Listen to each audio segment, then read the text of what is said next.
Hello again and welcome back to another one. And today we have a couple of topics to cover from a Lil Wayne interview that sent shockwaves across social media, where he spoke on his current terms with Kendrick Lamar and also made a revelation about Kanye West and Jay-Z's collab album Watch the Throne. And this was the bit that sent shockwaves across social media platforms. And yes, we also found out a couple of confirmed features on Lil Wayne's Carter 6 that raised eyebrows. More on this in a moment. And today we also have more from 50 Cent, who continues to troll Floyd Mayweather after the news about his $400 million real estate in New York turned out to be false, and 50 keeps rubbing it in. More on this in a moment. And today we also have King Crooked engage in a back and forth with fans, and he shared his thoughts on the comparisons between Royce the 5'9" and Eminem when it comes to rapping skills and all that, and we'll get to this later in the video. And before we get started, if you've been with us for some time now and would like to support the content, consider joining the channel by hitting the join button for the cost of a cup of coffee every single month. And starting with Lil Wayne, his latest interview with Rolling Stone has sparked some interesting conversations since it dropped, as he addressed a couple of things, including his disappointment when he wasn't considered to perform at the Super Bowl that instead went to Kendrick Lamar. Check out an excerpt where Wayne revealed that it is all good between him and Kendrick Lamar. Wayne tells me things are fine between him and Lamar. Wayne called the LA rapper ahead of the Super Bowl to clear the air and encourage him, and they went back to the post that Wayne made after Kendrick Lamar called him out on GNX when Kendrick rapped, "Irony, I think my hard work let Lil Wayne down." And from the article it expands on Wayne's response to the bars from Kendrick when Wayne posted this on X. "I just be chilling and they still come for my head. Let's not take kindness for weakness. Let this giant sleep."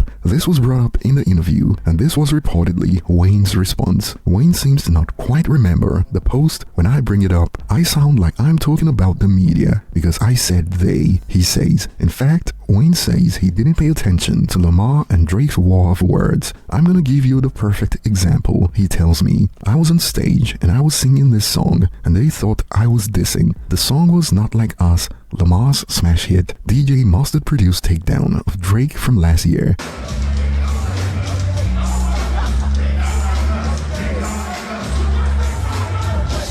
I beg your pardon?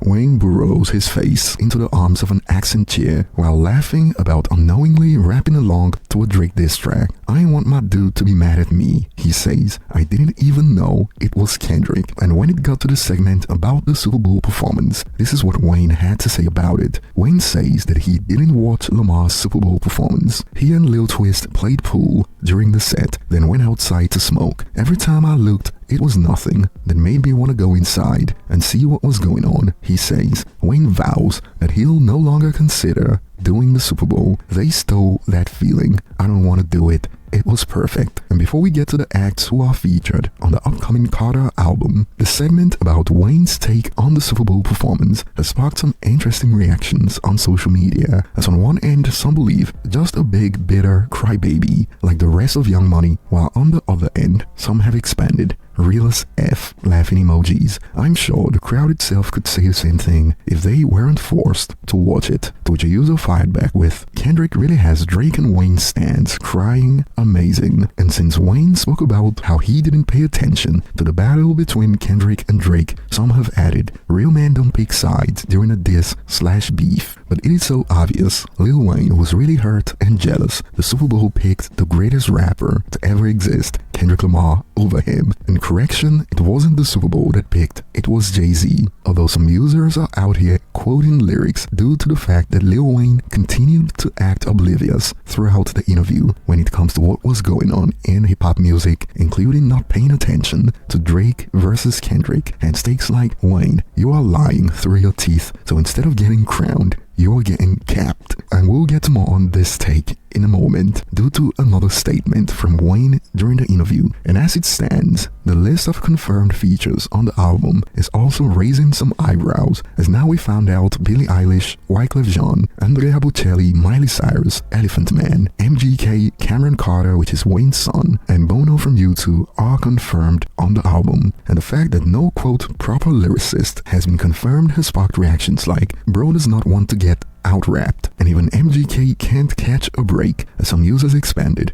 "Mostly good," but MGK, upon seeing the confirmed features, some users decided to jump the gun with takes like, sometimes it is best for rappers to retire, cause what the hell did I just see? And after months of speculations, some are still asking now that we got confirmed features, where's Eminem at, man? And more on this note, another year, another no Eminem collab, loudly crying emoji. But perhaps there are still some more unknown features yet to be confirmed, but so far it is not looking too good. And moving on to the segment that sent shockwaves across social media platforms was when this segment went viral on social media. From the article, later in the evening, I referenced Jay-Z and Kanye West's Watch the Throne. What is that? He asks, staring at another Sports Center replay. Kanye and Jay-Z's album. They did an album? The rest of the room spends the next 5 minutes playing songs from the iconic 2011 album to jog Wayne's memory. He looks bewildered, trying to decipher the opening moments of Otis, asking Twist if they ever freestyled to it. Twist shakes his head, no, though he does recall Dudes in Paris and No Church in the Wild, and this triggered many hip-hop fans on social media who believe Wayne is just plain dumb, and some even pulled up receipts. Wayne be playing with y'all cap and skull emojis. Mans was literally dissed and responded to the album. And from Jay-Z's ham, it goes, like these rappers rap about all the ish that I do really. I'm like, really? Half a billy? Dude, really? You got baby money? Keep it real with dudes. Dude ain't got my lady's money. And this was Lil Wayne's response on It's Good. Talking about baby money, I got your baby money. Kidnap your woman, get that how much you love your lady money. Although some have chalked it up to something we've come to expect from Wayne lately. Man, he be forgetting his own lyrics. He forgot about that ish. And some have now put Wayne on blast. The whole oblivious act played out now, bro. I be in my own world too, but I know what's going on in the world, lol.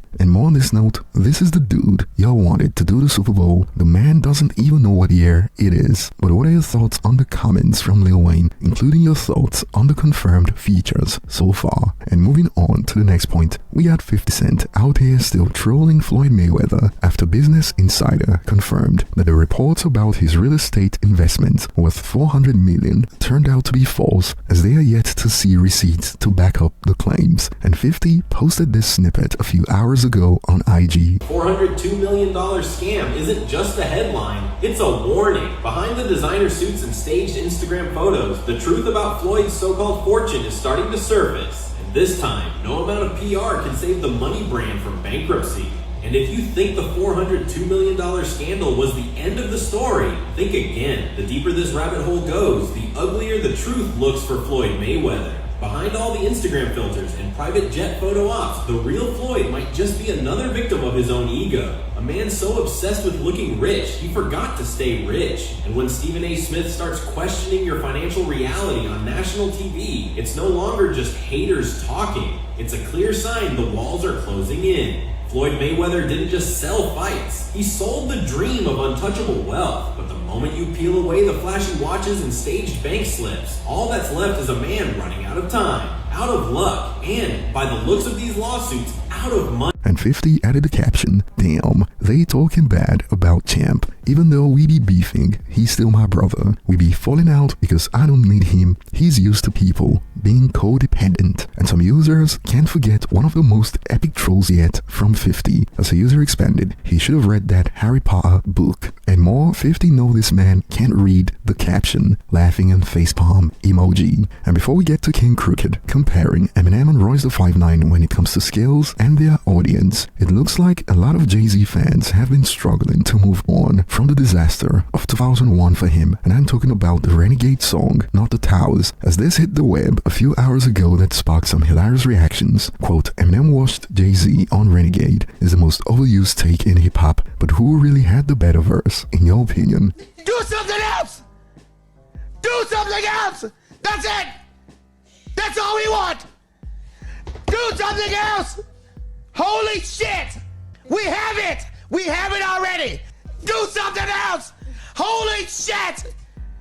So another day, another Jay-Z fan struggling to move on, and today's a user hit back with, it has been 25 years, and y'all are still trying to cope with the fact that he washed that man. And King Crooked shared a post recently that sums this up nicely, rewriting hip-hop history like and moving on when a user posted this: who are two rappers that you believe are somewhat close quality-wise, but their fan bases each believe one clears the other. And when a user responded with Eminem and Royce, we got King Crooked share his thoughts on this comparison as he expanded. When the objective skill level is very advanced and almost equal to one another, it then becomes a subjective conversation about what resonates more with the individual listener. Both skill sets are very close in comparison. This subjective segment is where Eminem excels much more when King Crooked expanded on what resonates more with the individual listener, and this is where Eminem is so far ahead, but skills-wise they are comparable. And when a user responded with M is active in his 50s, still releasing great music, Royce is semi-retired and we haven't heard a brand new album since 2020. He's a great producer, but I need to hear what he sounds like in 2025. No old bum verses. And King Crooked actually responded with,